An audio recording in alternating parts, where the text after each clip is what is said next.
Hi friends, ಸ್ಫೂರ್ತಿ ಮಾತುಗಳು YouTube ಚಾನಲ್ಗೆ ನಿಮ್ಮೆಲ್ಲರಿಗೂ ಆತ್ಮೀಯವಾದ ಸ್ವಾಗತ.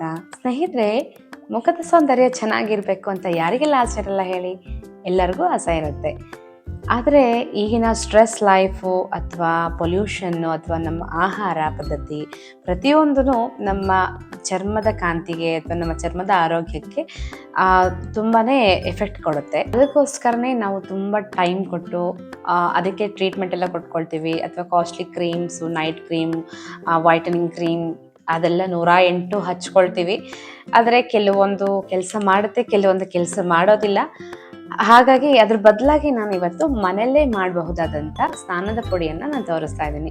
ಇದನ್ನ ಮುಖಕ್ಕೆ ಹಚ್ಕೊಳ್ಳೋದ್ರಿಂದ ಮುಖದಲ್ಲಿ ಇರುವಂತಹ ಮೊಡವೆ ಕಲೆಗಳು ಇದೆಲ್ಲವೂ ಹೋಗುತ್ತೆ. ಹಾಗೆ ಮುಖದ ಕಾಂತಿ ಇನ್ನೂ ಜಾಸ್ತಿ ಆಗುತ್ತೆ. ನನ್ನ ಮುಖದಲ್ಲಿ ಒಂದು ಪಿಂಪಲ್ ಬಂದಿದೆ, ಆದರೆ ಅದು ಒಂದು 2-3 ದಿನ ಇದ್ದು ಹೋಗ್ಬಿಡುತ್ತೆ ಅಷ್ಟೇ. ಯಾಕಂದರೆ ನಾನು ಈ ಪುಡಿಯನ್ನು ಸತತ 15 ವರ್ಷದಿಂದ ನಾನು ಬಳಸ್ತಾ ಇದ್ದೀನಿ. ಇದು ನಮ್ಮ ಅಜ್ಜಿ ಹೇಳ್ಕೊಟ್ಟಿದ್ದಂಥ ಒಂದು ರೆಸಿಪಿ. ನಮ್ಮ ಮನೆಯಲ್ಲಿ ನಾವು ಇದನ್ನೇ ಬಳಸೋದು. ನಾವು ಸೋಪ್ ಬಳಸೋದೇ ಇಲ್ಲ ಮುಖಕ್ಕೆ.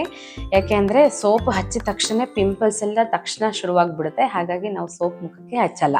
ಇದೇ ಪುಡಿಯನ್ನೇ ನಾವು ಮುಖಕ್ಕೆ ಹಚ್ತಾ ಇರೋದು. ಈ ಪುಡಿಯನ್ನ ಹೇಗೆ ಮಾಡೋದು ಅಂತ ನೋಡ್ಕೊಳ್ಳೋಣ ಬನ್ನಿ. ಈ ಮ್ಯಾಜಿಕ್ ಪುಡಿಯನ್ನ ಮಾಡೋದಕ್ಕೆ ಬೇಕಾಗಿರುವಂತಹ ಪದಾರ್ಥಗಳು ಇಷ್ಟೇ: ಮೊಳಕೆ ಮಾಡಿ ಒಣಗಿಸಿರುವಂತಹ ಹೆಸರು ಕಾಳು, ಒಣಗಿದ ನಿಂಬೆಹಣ್ಣಿನ ಸಿಪ್ಪೆ, ಮಂಜಿಷ್ಟ, ಇದು ಗ್ರಂಥಿಗೆ ಅಂಗಡಿನಲ್ಲಿ ಸಿಗುತ್ತೆ, ಕಚೋರ, ಇದು ಕೂಡ ಅಲ್ಲೇ ಸಿಗುತ್ತೆ, ಪಚ್ಚ ಕರ್ಪೂರ, ಕಸ್ತೂರಿ ಅರಿಶಿಣ ಹಾಗೂ ಒಣಗಿಸಿದಂತಹ ಗುಲಾಬಿ ದಳಗಳು. ಈ ಎಲ್ಲ ಪದಾರ್ಥಗಳನ್ನ ಮಿಕ್ಸಿ ಜಾರಲ್ಲಿ ಒಂದೊಂದಾಗಿನೇ ಹಾಕಿ ನುಣ್ಣಗೆ ರುಬ್ಕೋಬೇಕು.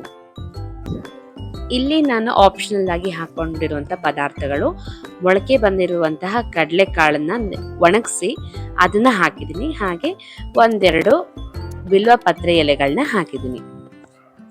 ಈ ಎಲ್ಲ ಪದಾರ್ಥಗಳನ್ನ ನುಣ್ಣಗೆ ರುಬ್ಕೊಂಡು ಅದನ್ನ ಆಮೇಲೆ ಜರಡಿ ಹಿಡ್ಕೋಬೇಕು. ಯಾಕೆ ಅಂದರೆ ನಿಂಬೆಹಣ್ಣಿನ ಸಿಪ್ಪೆ ಇದೆಲ್ಲ ಹಾಕಿರೋದ್ರಿಂದ ನಮಗೆ ಚರಟ ಜಾಸ್ತಿ ಸಿಗುತ್ತೆ. ಹಾಗಾಗಿ ಅದನ್ನ ಚೆನ್ನಾಗಿ ಜರಡಿ ಹಿಡ್ಕೊಳ್ಳೋದ್ರಿಂದ ನಮಗೆ ನುಣುಪಾದ ಪುಡಿ ಸಿಗುತ್ತೆ. ಈ ಪುಡಿಯಲ್ಲಿರುವಂತಹ ಎಲ್ಲ ಪದಾರ್ಥಗಳು ಸ್ಕ್ರಬ್ಬಿಂಗ್ ಏಜೆಂಟ್ ಆಗಿ ಕೆಲಸ ಮಾಡುತ್ತೆ. ಹಾಗಾಗಿ ನಮ್ಮ ಮುಖದಲ್ಲಿರುವಂತಹ ಬ್ಲ್ಯಾಕ್ ಹೆಡ್ಸ್ ಹಾಗೂ ವೈಟ್ ಹೆಡ್ಸ್ ಬೇಗ ರಿಮೂವ್ ಆಗಿ ನಮ್ಮ ಮುಖ ಇನ್ನೂ ಕಾಂತಿಯುತವಾಗಿ ಗ್ಲೋಯಿಂಗ್ ಆಗಿ ಕಾಣಿಸುತ್ತೆ. ಸ್ನೇಹಿತರೆ, ಈ ಪುಡಿನಲ್ಲಿ ಆಯುರ್ವೇದಿಕ್ ಪದಾರ್ಥಗಳನ್ನ ಹಾಕಿರೋದ್ರಿಂದ ಯಾವುದೇ ರೀತಿ ಮುಖಕ್ಕೆ ಸೈಡ್ ಎಫೆಕ್ಟ್ಸ್ ಆಗೋದಿಲ್ಲ. ನೀವು ಧೈರ್ಯವಾಗಿ ಬಳಸಬಹುದು. ಫೇಸ್ ವಾಶ್ ಹಚ್ಚಿ ಮುಖ ತೊಳ್ಕೊಳ್ಳೋದ್ರ ಬದಲಾಗಿ ಈ ಪುಡಿಯನ್ನ ಹಚ್ಚಿ ಮುಖ ತೊಳ್ಕೊಂಡ್ರೆ ಖಂಡಿತ ಮುಖದಲ್ಲಿ ಚೇಂಜಸ್ ಬರುತ್ತೆ. 1 ತಿಂಗಳೊಳಗೆ ನಿಮಗೆ ಒಳ್ಳೆ ಒಂದು ರಿಸಲ್ಟ್ ಸಿಗುತ್ತೆ. ಖಂಡಿತ ಇದನ್ನ ಉಪಯೋಗಿಸಿ ಹೇಗಿದೆ ಅನ್ನೋದನ್ನು ನನಗೆ ಕಮೆಂಟ್ ಬಾಕ್ಸ್ ಅಲ್ಲಿ ತಿಳಿಸಿ. ಹಾಗೇನೆ ನನ್ನ ಚಾನೆಲ್ನ ಇನ್ನೂ ಯಾರು ಸಬ್ಸ್ಕ್ರೈಬ್ ಮಾಡಿಲ್ಲ ಅವರು ಪ್ಲೀಸ್ ನನ್ನ ಚಾನೆಲ್ನ ಸಬ್ಸ್ಕ್ರೈಬ್ ಮಾಡಿ. ಹಾಗೆ ನನ್ನ ಎಲ್ಲ ವಿಡಿಯೋಸ್ನ ಪ್ಲೀಸ್ ಲೈಕ್ ಮಾಡಿ, ಶೇರ್ ಮಾಡಿ. ಹಾಗೆ ಇದೇ ಥರನೇ ನನ್ನ ಸಪೋರ್ಟ್ ಮಾಡ್ತಾ ಬನ್ನಿ ಅಂತ ಹೇಳ್ತಾ ನನ್ನ ವಿಡಿಯೋನ ಮುಗಿಸ್ತಾ ಇದ್ದೀನಿ. ಬಾಯ್ ಬಾಯ್.